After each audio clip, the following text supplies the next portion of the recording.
gente é do Departamento de Mocidades do Tatuapé e a gente vai fazer uma breve apresentação sobre a caridade, que nessa apresentação a gente titulou de Amor em Movimento.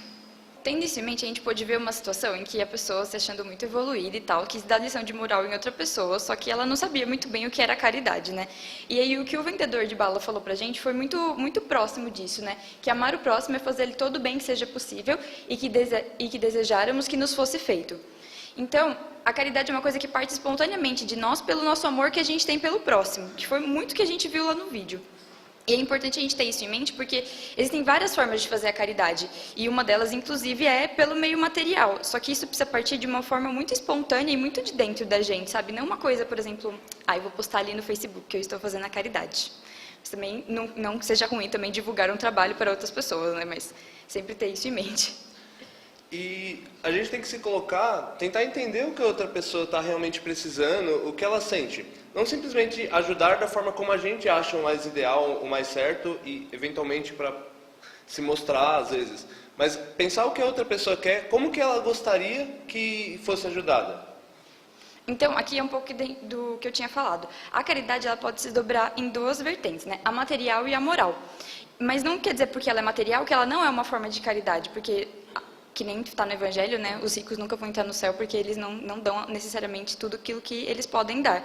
Mas, assim, uma ajuda material também é necessária, porque a gente sabe que também através dos meios materiais é que nós vamos evoluir.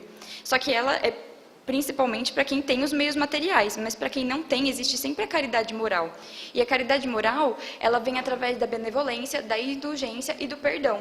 Então, é uma relação franca, uma relação de amor, é aquilo que a gente disponibiliza para o próximo, que vem de dentro da gente e que não necessariamente é imposto, mas que também faz bem ao próximo. Um exemplo que a gente pode pensar de caridade moral é a gente simplesmente ouvir uma pessoa que às vezes está passando por um problema, quer desabafar, quer contar alguma coisa. A gente ouvir ela com atenção, ouvir com um pouco de empatia, ouvir sem querer projetar os meus problemas na pessoa, mas a gente dar atenção de verdade é muito interessante. Alguém conhece o projeto São Paulo Invisível? Não? Alguém falou que conhece? Não? São Paulo Invisível é um projeto que nasceu em São Paulo, né, que tenta ouvir pessoas que são invisíveis para a sociedade. Então, pessoas que geralmente não têm voz, pessoas que não têm representatividade, pessoas em situação de rua, pessoas em trabalhos que a gente às vezes nem vê. Então, eles vão ouvindo e vão entrevistando as pessoas, contando as histórias de muitas pessoas que estão em situação de rua na Sé, em vários outros bairros assim chaves de São Paulo. E depois eles postam, tanto em vídeo, às vezes em texto, o que acontece. E a história dessas pessoas é muito interessante. Você vê que cada pessoa lá, que muitas vezes a gente passa, né, sai do metrô correndo e nem vê, tem uma história complexa de vida. E é muito interessante porque uma vez eu conversei com as pessoas que fizeram esse projeto e eles falaram assim, a gente não pode ajudar todo mundo, todas as pessoas que estão em situações vulneráveis e de rua. E aí, então o que a gente faz é divulgar a história dessas pessoas, para que elas tenham uma visibilidade. E divulgando isso, por exemplo, nas redes sociais, que é o Facebook e tudo, outras pessoas se mobilizam em prol disso. Então, eu vou lá, conto a história de alguém e ela está precisando de uma coisa que eu não posso dar. Então, eles divulgam e outras pessoas, vendo isso, podem ajudar elas. Então, existem muitas histórias assim de sucesso, muitos casos muito interessantes de que só essa comunicação, sabe, só fazer essa ponte, uma pessoa que precisa de ajuda e uma pessoa disposta a ajudar, já faz toda a diferença. A gente trouxe uma outra citação aqui. O amor é a única maneira de captar outro ser humano no íntimo de sua personalidade. Essa é de Viktor Franklin? Não sei como pronuncia o nome dele. E alguém já ouviu falar dele? Sim, algumas pessoas assim. Vocês querem contar um pouco de onde? Eles estão tímidos. Realmente tinha participação, mas tudo bem. Viktor Frankl, ele foi um judeu e ele passou pelo Holocausto. Então, ele passou por vários campos de concentração e ele também era um psicólogo. Ele escreveu um livro, o Porquê da Vida? Porquê da Vida, não é o nome do livro. E onde ele explica como que a gente pode achar sentido da vida num campo de concentração. Qual a razão disso? Então, uma pessoa que realmente perdeu tudo, chegou no campo de concentração e teve todos os seus pertences retirados, foi separada da sua família e sem nenhuma perspectiva de sobrevida. E lá, como psicólogo, ele estudou as relações que tinha dentro do campo de concentração entre os guardas, os prisioneiros, a parte da sociedade, como foi vista. E ele tem algumas conclusões que são realmente interessantes. Aqui tá no livro dele, e ele tirou essa conclusão que o amor é a única maneira de captar o ser humano dentro de um campo de concentração. Então, como que uma pessoa que realmente perdeu tudo conseguia ver esse tipo de coisa? Ele cita alguns exemplos de guardas que, bem, o guarda tinha que torturar e cometer algum tipo de atrocidades, mas ele via guardas mais humanos que prisioneiros. Prisioneiros que, se tivessem a oportunidade, seriam mais cruéis do que os guardas que estavam lá. E ele se pergunta, será que são nossas situações, o contexto que a gente está, que vai definir nossas ações, ou a gente pode escolher? A gente escolhendo, uma das maneiras de encontrar o sentido da vida que ele coloca é através do amor. Da gente realmente conseguir olhar para o outro ser humano e se encontrar nele e entender ele. Uma das coisas que ele gosta de falar é que quando a gente realmente ama alguém, a gente olha para a pessoa, a gente vê não apenas o momento dela hoje, mas a gente vê o que ela pode se tornar, todas as potencialidades que ela tem. Então, ele olha para alguém e ele não vê aquela pessoa no contexto onde ela está, mas todas as potencialidades que podem se desenvolver e ajuda ela a chegar nele. Alguém aqui leu há 2000 anos? Sim? Sim? Legal. É um livro muito bom, né? Nesse momento, nesse livro, tem uma das partes que um senador romano, o Públio Lentulus, encontra Jesus. E Jesus tem uma breve citação com ele, né? Um breve comentário. No momento, há 2000 anos atrás, 2000 e poucos anos, o Públio Lentulus era um senador orgulhoso. Um senador romano que colocava a vaidade, as aparências acima das coisas reais. Para ele, o mais importante era o que mostrava para as pessoas do que realmente era. Tanto que ele foi até Jesus para conseguir curar sua filha, que era a única coisa de espiritual que ele tinha, o único sentimento verdadeiro. Jesus, quando olhou para Públio, ele não estava enxergando esse senador orgulhoso, ele enxergava também, é claro, mas ele já via 2000 anos para frente Emmanuel, um homem disciplinado que conseguiria divulgar o espiritismo. Uma vez eu vi uma frase que eu achei muito boa e que faz muito sentido, né? Que até para fazer o bem tem técnica. E aí a gente trouxe aqui uma das técnicas de fazer o bem, que, bom, seguindo o exemplo de Jesus, é o nosso maior, né, que é o nosso mestre e maior exemplo. E aí uma das coisas que pra gente também é muito importante é conhecer a si mesmo. Gente, vocês já ouviram essa frase? Ninguém quer contar nada. Kardec pergunta, né, como que a gente pode se livrar de todo mal, se afastar do mal, e os espíritos respondem, conhece-te a ti mesmo. E mais do que isso, eles falam que a gente já conhecia essa frase, né? Que ela não é nova pra gente, não são os espíritos que estão colocando.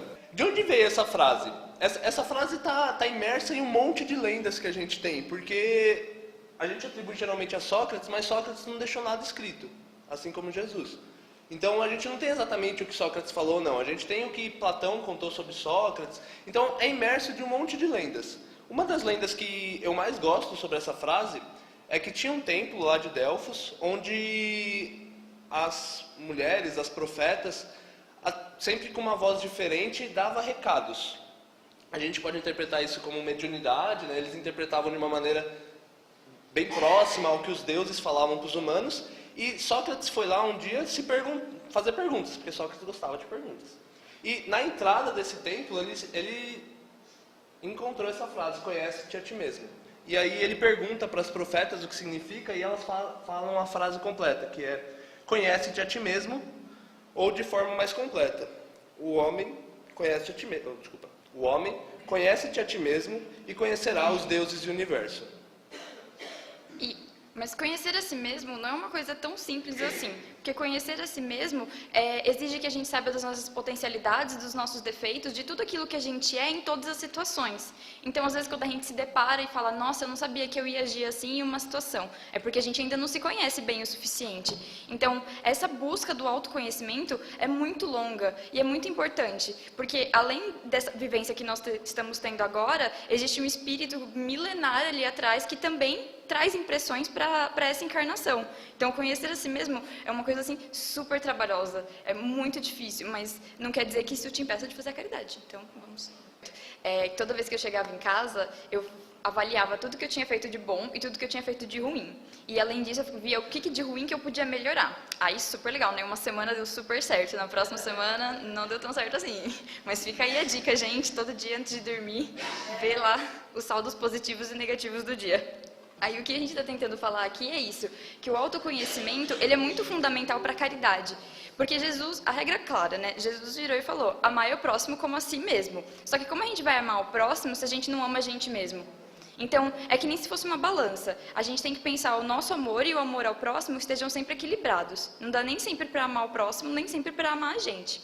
E é muito interessante, porque a partir do momento que a gente conhece a gente mesmo e sabe, eu falho nesse momento, eu falho numa coisa tão besta, mas eu sou bom numa coisa também muito simples. A gente entende que o próximo também pode falhar em coisas simples e também pode ser bom em coisas simples. Então, se a gente entende que nós somos indivíduos que têm as nossas potencialidades, mas que a outra pessoa também é um indivíduo que também tem potencialidades, a gente se vê no outro e o outro se vê na gente. Então, tem toda essa questão de, para fazer a caridade, é muito bom que você pratique o autoconhecimento. Porque, por exemplo, não adianta nada eu querer, eu vou tricotar para as pessoas terem casacos, só que eu não sei tricotar. Então, eu vou ajudar de quê? Nada, eu vou querer jogar o tricô pela janela e não vou ajudar em nada, vou ficar estressada e é capaz de eu gritar com outra pessoa. Mas, por exemplo, eu sou muito boa em ouvir, então eu vou lá e vou dar o meu ouvido para uma pessoa que precise. Mas também, não é porque a gente não está, sei tudo sobre mim, que eu não vou praticar a caridade. É sempre nessa tentativa e erro, sabe? Então, eu preciso fazer de coração e receber de coração. E é uma coisa constante, assim, não, é um ciclo, que nem a gente tentou representar aqui, sabe? É uma coisa que vai e volta. Para conhecer a si mesmo, você precisa praticar a caridade, porque você precisa saber naquilo que você é bom na sua relação com o próximo. Mas, para fazer a caridade, você também precisa conhecer a si mesmo. Então, é esse ciclo aí que a gente vai tentando viver com ele. Deixa eu fazer uma outra pergunta para vocês. Vocês lembram da parábola dos talentos? Lembra? Alguém quer contar rapidinho pra gente? Não, né? Tá bom. Tá bom. Alguém nunca ouviu essa parábola? Já? Sim, todo mundo, né? Então, a parábola dos talentos foi uma maneira que Jesus encontrou de mostrar pra gente que todos nós temos alguma coisa a oferecer.